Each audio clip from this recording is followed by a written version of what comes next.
In our view, the UN's support will remain vital for the success of AU missions.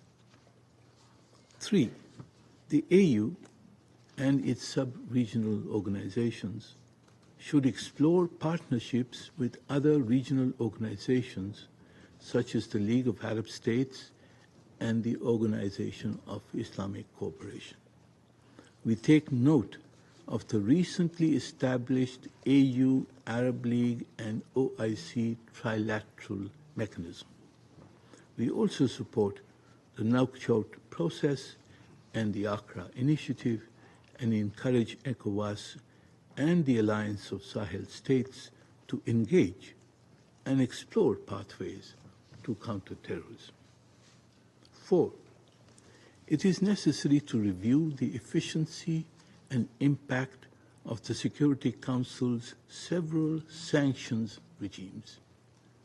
Often, these have proved to be blunt instruments which contribute little to containing prevalent terrorist threats and often impede the socio-economic development of the countries concerned, which is so vital to ensure effective governance and security against terrorist threats.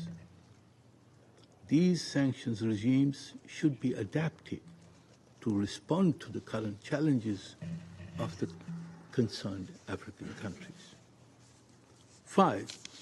We are concerned about the use of new technologies by terrorist entities, in particular to organize online and collaborate with transnational criminal networks to recruit and finance their activities.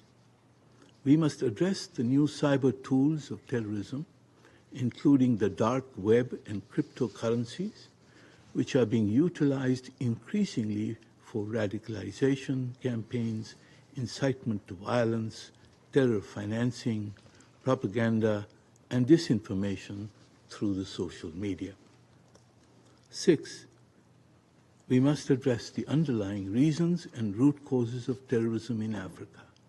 These include poverty, economic hardships, poor governance, small arms proliferation, presence of organized criminal gangs, illicit economies, drug trafficking, resource exploitation, and repeated external interventions. The promotion of Agenda 2030 and Agenda 2063 in Africa, as has been said, are critical preconditions for defeating terrorism. Mr. President, Pakistan's support to the fight for stabilization in Africa dates back to the early 1990s. Our contingents have also participated for decades in peacekeeping missions in the DRC, Central African Republic, in Mali, in Sudan, in South Sudan. Pakistan desires to strengthen its cooperation with brotherly African states. Within the Security Council and in conjunction with the UN Office for Counter-Terrorism, Pakistan stands ready to share its counter-terrorism experience and expertise with our African partners and to help establish the necessary institutional structures and provide capacity building for Africa's endeavor to restore sustainable peace and stability on the continent. I thank you.